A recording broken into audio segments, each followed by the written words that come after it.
Welcome to the Leo. అనుకున్నంత పని జరుగుతుంది. ఎప్పుడైతే జగన్మోహన్ రెడ్డి ఓడిపోయాడో వెనువెంటనే కొన్ని కీలక ఫైల్స్ వివిధ ఆఫీసుల్లో మాయమయ్యే అవకాశం ఉందని చెప్పి మనం ఆల్రెడీ గతంలో మాట్లాడుకున్నాం. అయితే అనుకున్నట్టుగానే ఆంధ్రప్రదేశ్ సచివాలయంలో ఏదైతే ఐటీ డిపార్ట్మెంట్ ఉందో దాంట్లో కొన్ని కీలక ఫైల్స్ అయితే మాయం చేస్తున్నట్టుకు కొంత సమాచారం అయితే అందింది. ఈ సమాచారం డీజీపీకి అందిన వెనువెంటనే ఒక స్పెషల్ టీంని అయితే రంగంలో దింపి ప్రస్తుతానికి సచివాలయంలోనే ఐటీ విభాగం వద్దకైతే పంపడం జరిగింది. అలాగే ఐటీ విభాగంలోకి పలువురు సైబర్ క్రైమ్ నిపుణులు వెళ్ళటం కానివ్వండి, ఇతర సైబర్ క్రైమ్ పోలీసులు కూడా వెళ్ళటం జరిగింది. ఎందుకంటే దానికి సంబంధించి అసలు లోన్ ఏం జరుగుతుంది, ఏదైనా డేటా పోయిందా, పోయే అవకాశం ఉందా, అదంతా కూడా ఈ ఫైల్స్ అంటే చేత్తో పట్టుకెళ్ళే ఏముండవు, అందులో అంతా కూడా మెయిల్ ద్వారానో లేకపోతే ఇంటర్నెట్ ద్వారానో మొత్తం జరిగేవి. సో ఏమేమి మార్చారో అనేది తెలుసుకోవడానికి అయితే ఒక స్పెషల్ టీంని అయితే వేయడం జరిగింది. ఇక ఇదే సమయంలో కొన్ని విభాగాలకు చెందినటువంటి లాగిన్స్ అన్నిటినీ కూడా పోలీసులు స్వాధీనం చేసుకున్నారు. వాటి పాస్వర్డ్లను కూడా ఆల్రెడీ పోలీసులు మార్చేసి వాటి మొత్తానికి కూడా లాక్లు వేసేసి వాళ్ళ అండర్లో పెట్టుకున్నట్టుగా తెలిసింది. ఇక సచివాలయం లోంచి ఎవరు లోనికి వెళ్లకుండా, అలాగే లోన్ నుంచి ఎవరు బయటకు రాకుండా పోలీస్ బందోబస్తు ఏర్పాటు చేసి లోన పూర్తి స్థాయి విచారణ అయితే చేస్తున్నారు. ఇక ఉద్యోగులకు చెందినటువంటి ల్యాప్టాప్స్ కానివ్వండి, పెన్ డ్రైవ్స్ కానివ్వండి, ఇతర హార్డ్ డిస్కులు కానివ్వండి, ఇవన్నీ కూడా బయటకు తీసుకువెళ్ళకూడదని ఇప్పటికే ఆదేశాలు జారీ చేశారు. అవకాశం ఉన్నంత వరకు వారన్నీ కూడా పోలీసులు అయితే తమ హ్యాండ్ ఓవర్లో పెట్టుకుని ఉంచుకున్నట్టుగా తెలిసింది. కేవలం సాధారణ ఉద్యోగిలాగా వచ్చి బయటకు వెళ్ళాలి తప్ప నూతన గవర్నమెంట్ ఏర్పడి మొత్తం విచారణ జరిగే వరకు కూడా ఏవి బయటకు పట్టుకెళ్ళొద్దని చెప్పినట్టుగా తెలుస్తుంది. దీనికి ఐటీ విభాగానికి చెందినటువంటి ఎస్పీ ప్రకాష్తో పాటు వేరొక డిఎస్పీ అశోక్, వీరిద్దరి ఆధ్వర్యంలో అయితే ఒక స్పెషల్ బృందాన్ని అయితే ఏర్పాటు చేయడం జరిగింది. దీంతో పాటు టాస్క్ ఫోర్స్కు చెందిన వాళ్ళు కూడా ఇందులో పాల్గొన్నట్టుగా తెలుస్తుంది. ఇక ఉన్నత విద్యా మండలిలో నిన్న కొన్ని కాగితాలను చింపివేసి డస్ట్బిన్లో పడేసినట్టుగా హేమచంద్రారెడ్డి పడేసినట్టుగా కొంత అనుమానం అయితే వచ్చింది. సో కింది స్థాయి సిబ్బంది ఆ విషయాన్ని పై అధికారులకు చేరవేయటం ఈ విషయం కూడా డీజీపీ వద్ద కూడా వెళ్ళటం జరిగింది. సో వెంటనే డీజీపీ అయితే అలర్ట్ అవడం జరిగింది. ఆల్రెడీ ఇప్పటికే ఈ రోజు ఉదయం చంద్రబాబు గారు కూడా స్పష్టమైన ఆదేశాలు ఇచ్చారు. అన్ని ఆఫీసుల్లోని ఫైల్స్ కానివ్వండి, లాగిన్స్ కానివ్వండి, అన్నీ సెక్యూర్గా ఉండాలి. ఏవి కూడా నూతన గవర్నమెంట్ ఫామ్ అయ్యే వరకు బయటకు వెళ్ళకూడదు. అక్కడ ఎటువంటి ఘటనలు జరిగి వాటిని మాయం చేసే ప్రయత్నం చేయకూడదని చెప్పి ఆల్రెడీ ఇప్పటికే డీజీపీగా ఉన్నటువంటి హరీష్ గుప్తాకి ఆదేశాలు జారీ చేసే నేపథ్యంలో హరీష్ గుప్తా కూడా ఐటీ ఎస్పీని అయితే ఎలా చేయడం జరిగింది. ప్రకాష్ ఆయన ఆధ్వర్యంలోనే ప్రస్తుతానికి ఇదంతా కూడా జరుగుతుంది. ఇక ఇప్పటికే పలువురు ఉద్యోగులను కూడా పోలీసులు అయితే ప్రశ్నిస్తున్నట్టుగా తెలుస్తుంది. ఆల్రెడీ ఇప్పటికే గత వారం రోజుల నుంచి కూడా ఈ ఫైల్స్ మూవ్మెంట్ మీద ఒక నిఘా అయితే ఒక పోలీసు వర్గం పెట్టినట్టుగా అయితే తెలుస్తుంది. ఎందుకంటే గవర్నమెంట్ ఏది వస్తుంది అనేది ఎవరికి తెలియని నేపథ్యంలో గతంలోనే మీకు గుర్తుందో లేదో ఎన్నికలకు సరిగ్గా వారం 10 రోజుల ముందు తరువాత మొన్న ఈ మధ్యన ఈ ఫైల్స్ లాగిన్స్ మేము ఒక వారం రోజులు క్లోజ్ చేస్తున్నాం, సాఫ్ట్వేర్ అప్గ్రేడ్ చేయాలని చెప్పి ఒక కుట్రకైతే తెరదీశారు. సో దాన్ని అప్పుడు చంద్రబాబు గారు గవర్నర్కి ఎలక్షన్ కమిషన్ కూడా లేఖ రాయడంతో గవర్నర్ జోక్యం చేసుకుని ప్రస్తుతానికైతే దాన్ని హోల్డ్ చేయమని చెప్పారు. లేకపోతే మొన్న ఈ మధ్యనే అంటే ఎన్నికల తరువాత ఈ గ్యాప్లో ఫలితాలకు మధ్య గ్యాప్లో ఈ లాగిన్స్ మొత్తాన్ని కూడా మార్చే ప్రయత్నం చేశారు. సో అప్గ్రేడ్ పేరుతో మొత్తాన్ని మూసేసే ప్రయత్నం చేశారు. అంటే అందులోని ఫైల్స్ అన్నీ కూడా తొలగించడానికి వాళ్ళకి కొంత సమయం కావాలి.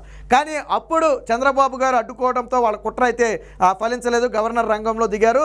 ఇప్పుడు తాజాగా మరొకసారి ఏదైతే ఉన్నత విద్యా మండలిలో కొన్ని కాగితాలు చింపేసినట్టుగా ఉంటాం, అలాగే ఐటీ డిపార్ట్మెంట్లోకి చెందిన కొన్ని ఫైల్స్ అయితే మాయం చేస్తున్నట్టుగా కొంత విశ్వసనీయ సమాచారం డీజీపీకి చేరవేయడంతో వాళ్ళంతా కూడా ఇప్పుడు రంగంలో దిగారు. ప్రస్తుతానికి వాళ్ళంతా కూడా సచివాలయంలోని ఐటీ ఎలక్ట్రానిక్ డిపార్ట్మెంట్ ఏదైతే ఉందో ఆ డిపార్ట్మెంట్ వద్ద అయితే ప్రస్తుతానికి వాళ్ళైతే వెరిఫై చేస్తున్నారు. ఇక ఉద్యోగులను కూడా పలువురిని అయితే ప్రశ్నించే ప్రయత్నం చేస్తున్నారు.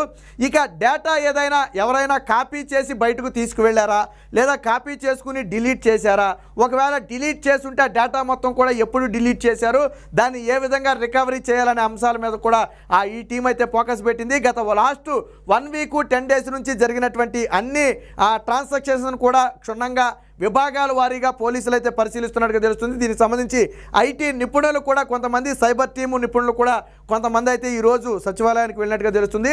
సో అంటే ఏదో కుట్ర జరగబోతుంది. ఆల్రెడీ నిన్న ఉన్నత విద్యా మండలిలో కొన్ని ఫైల్స్ చించివేశారు. సో ఈరోజు ఏదైతే ఐటీ డిపార్ట్మెంట్ ఉందో ఆ సచివాలయంలోని ఈ ఆఫీసుకి వెళ్ళిపోయి అక్కడ కొన్ని లాగిన్స్ను మార్చే ప్రయత్నం చేశారని చెప్పి సమాచారం అందిండి. అంటే ఆల్రెడీ ప్రభుత్వం ఇప్పుడు మారిపోయింది. నిన్న మొన్నటి వరకు ఎవరు గెలుస్తారనేది ఎవరికి తెలియదు. బట్ ఆల్రెడీ నిన్న ఫలితాల తరువాత పూర్తిగా మారిపోయిన నేపథ్యంలో ఇప్పటి వరకు జరిగినటువంటి లోటుపాట్లు బయటపడకుండా ఉండటం కోసం, ఏదైతే నిబంధనలు ఉల్లంఘించి చేసినటువంటి పనులు ఉన్నాయో అవన్నీ కూడా బయటపడకుండా ఉండటం కోసం చేస్తున్నట్టుగా తెలిసింది. ఇక ముఖ్యంగా ఆర్థిక శాఖ మీద ప్రత్యేక ఫోకస్ అయితే పెట్టినట్టుగా తెలుస్తుంది. ఇటీవల జరిగినటువంటి ట్రాన్సాక్షన్స్ మొత్తాన్ని కూడా క్షుణ్ణంగా పరిశీలిస్తున్నట్టు తెలిసింది. ఒక లావాదేవీలు ఏ శాఖలకు ఇటీవల జరిగాయి, లాస్ట్ 1 వీక్ 10 డేస్లో ఎవరికి ఎంత జరిగాయి, దేని ఆధారంగా లావాదేవీలు జరిగాయి, ఏ అకౌంట్లో ట్రాన్సాక్షన్స్ జరిగాయి అనే విషయాలను అయితే క్షుణ్ణంగా ఆర్థిక శాఖలోనైతే పరిశీలన చేస్తున్నట్టున్నారు. అన్నిటికీ లెక్కలు ఉన్నాయా లేదా లెక్కలు లేకుండా ఏదైనా అమౌంట్, ఏదైనా పెద్ద అమౌంట్ బల్క్లో ఏదైనా ట్రాన్స్ఫర్ అయిందా 100 కోట్లు అనే అంశానికి సంబంధించి కూడా వెరిఫై చేస్తున్నట్టుగా తెలుస్తుంది. ఎందుకంటే ఆర్థిక శాఖ అనేది అత్యంత కీలకం. సంబంధం లేని విభాగాలకు డబ్బులు ట్రాన్స్ఫర్ చేస్తున్నారని ఇప్పటికే కొద్ది సమాచారం కూడా అందటం జరిగింది. అంటే ఒక డిపార్ట్మెంట్ నుంచి ఇంకో డిపార్ట్మెంట్కి, ఒక డిపార్ట్మెంట్ నుంచి ఇంకో డిపార్ట్మెంట్కి రూల్స్ అండ్ రెగ్యులేషన్స్ లేకుండా మనీ ట్రాన్స్ఫర్ కూడా జరుగుతుందనే ఆరోపణలు ఉన్న నేపథ్యంలో ఇప్పుడు ఆర్థిక శాఖ మీద కూడా ఒక ప్రత్యేక కన్ను వేసి ఉంచాల్సిందిగా అయితే ఆదేశాలు అయితే ఇచ్చినట్టుగా తెలిసింది. ఏది ఏమైనా ఇప్పుడు సచివాలయంలోని ఫైల్స్ మాయానికి సంబంధించి అలజడి అయితే వచ్చింది. ఎప్పుడైతే పోలీసులందరూ కూడా ఆ సచివాలయానికి వెళ్ళి సైబర్ క్రైమ్ పోలీసులు అక్కడికి వెళ్ళి మొత్తం కూడా వెరిఫై చేయడం కానివ్వండి, డేటా రికవర్ చేయడం కానివ్వండి, లాగిన్స్ మొత్తం కూడా మార్చేసి వాళ్ళు హ్యాండ్ ఓవర్ చేసుకోవడం కానివ్వండి, ఇవి మొత్తం కూడా ఒక పెను ప్రకంపన అయితే పుట్టిస్తుంది. తెలంగాణలో కూడా ఆ ఫలితాలు వచ్చిన వెంటనే కొన్ని ప్రాంతాల్లో ఫైర్ యాక్సిడెంట్ పేరుతో కొన్ని చోట్ల అయితే పర్యాటక శాఖ అనుకుంటా బహుశా ఫైర్ యాక్సిడెంట్ పేరుతో కొన్ని ఫైల్స్ను కూడా కాల్ చేసిన ప్రయత్నం. సో ఇక్కడ మాత్రం ఈ ఆఫీస్ అంటే మొత్తంగా ఫైల్స్తో పెద్దగా పనే ఉండదు, మొత్తం కూడా సిస్టంలోనే హార్డ్ డిస్కుల్లోనే స్టోర్ అయి ఉంటాయి. సో ఈ మొత్తాన్ని కూడా ఒకసారి పూర్తి స్థాయిలో పరిశీలన అయితే చేస్తున్నట్టుగా తెలుస్తుంది. తాజాగా ఈ అంశం కలకలాన్ని సృష్టిస్తుంది. అయితే డీజీపీ రాష్ట్రంలోని అన్ని శాఖల మీద ప్రత్యేక నిఘా ఉంచాలని చెప్పి పోలీసులకు ఆదేశాలు జారీ చేసినట్టుగా తెలుస్తుంది. అందులో భాగంగానే ఐటీ ఎస్పీ అయినటువంటి ప్రకాష్ ఆధ్వర్యంలో, అలాగే డిఎస్పీ అశోక్ ఆధ్వర్యంలో ఒక కమిటీని వేయటం, అలాగే ఒక టీంని ఏర్పాటు చేయటం, వాళ్ళంతా కూడా ఏం జరిగింది, గత 1 వీక్ నుంచి ఏం జరిగింది, ఇప్పుడు ఏం జరుగుతుందనే అంశాలను అయితే క్షుణ్ణంగా పరిశీలిస్తున్నట్టు తెలుస్తుంది. ప్రస్తుతానికే ఏదైతే ఐటీ విభాగం ఉందో, సచివాలయంలోని ఐటీ విభాగం ఉందో దానికైతే డోర్స్ క్లోజ్ చేసి లోన పూర్తి స్థాయిలో పోలీసులందరూ కూడా ఎంక్వైరీ కూడా స్టార్ట్ చేసినట్టుగా తెలుస్తుంది. వాళ్ళ ల్యాప్టాప్స్ మొత్తం కూడా వదిలేసి వెళ్ళాలని చెప్పి ఇంటికి పోలీసులు అయితే ఇప్పటికే ఆదేశాలు కూడా జారీ చేసినట్టుగా తెలిసింది. ఎందుకంటే వాటి ద్వారా సమాచారం పెన్ డ్రైవ్స్ కానీ, హార్డ్ డిస్క్స్ కానీ లేదా ల్యాప్టాప్స్ ద్వారా సమాచారాన్ని సేకరించవచ్చు, తీసుకుని బయటకు వెళ్ళిపోవచ్చు. ఇదే సమయంలో మెయిల్స్ కానివ్వండి, ఇతర సామాజిక మాధ్యమాల ద్వారా ఏదైనా డేటాని షేర్ చేసే ప్రయత్నం చేశారా, ఎక్కడైనా స్టోర్ చేసే ప్రయత్నం చేశారా అనే అంశాలు కూడా చర్చ జరుగుతుంది. ఈ లాస్ట్ 1 వీక్ నుంచి ఏదైనా ఫైల్స్ డిలీట్ చేశారా, కాపీ చేశారా, ఏం చేశారనే దాని మీద కూడా సైబర్ క్రైమ్ అయితే పూర్తి స్థాయి విశ్లేషణ అయితే చేస్తున్నట్టుగా తెలుస్తుంది. సో మొత్తంగా జగన్మోహన్ రెడ్డి ఓడిపోయిన తరువాత కొన్ని కీలక ఫైల్స్ను మాయం చేయడం కోసం కుట్ర పన్నారా అనే అనుమానం అయితే స్పష్టంగా కలుగుతుంది. దానికి నిన్న ఉన్నత విద్యా మండలిలో హేమచంద్రారెడ్డి కొన్ని ఫైల్స్ మొత్తాన్ని చింపి డస్ట్బిన్లో పడేయటమే ఒక ఉదాహరణ. ఆయన టైం అయిపోయిన తర్వాత ఆ వ్యక్తి అక్కడ కొన్ని ఫైల్స్ని చింపాల్సిన అవసరం లేదు, కానీ చింపేసి డస్ట్బిన్లో మానేసి పడేయడం, ఇది డీజీపీ దృష్టికి కూడా వెళ్ళడంతో ఇప్పుడు రాష్ట్ర వ్యాప్తంగా వివిధ శాఖల్లో, కేవలం సచివాలయమే కాదు రాష్ట్ర వ్యాప్తంగా వివిధ శాఖల్లో ఉన్నటువంటి ఫైల్స్ అన్నిటి మీద కూడా నిఘా ఉంచాలని చెప్పి ఆయా జిల్లా కలెక్టర్లకు, ఎస్పీలకు కూడా ఎప్పటికే స్పష్టమైన ఆదేశాలు కూడా ఇచ్చినట్టుగా తెలుస్తుంది. మరి చూడాలి, ప్రస్తుతానికైతే తనిఖీ జరుగుతుంది. మరి ఇందులో ఏమన్నా అవకతవకలు బయటపడతాయా లేదా ఇప్పటికే లాగిన్స్ అన్ని కూడా మార్చేశారు కాబట్టి తర్వాత నూతన ప్రభుత్వం ఏర్పడిన తర్వాత దీని మీద పూర్తి స్థాయిగా ఒక విచారణ కమిటీ నేస్తే అప్పుడు ఏమైనా విషయాలు బయటకు వస్తాయనేది మాత్రం వేచి చూడాలి.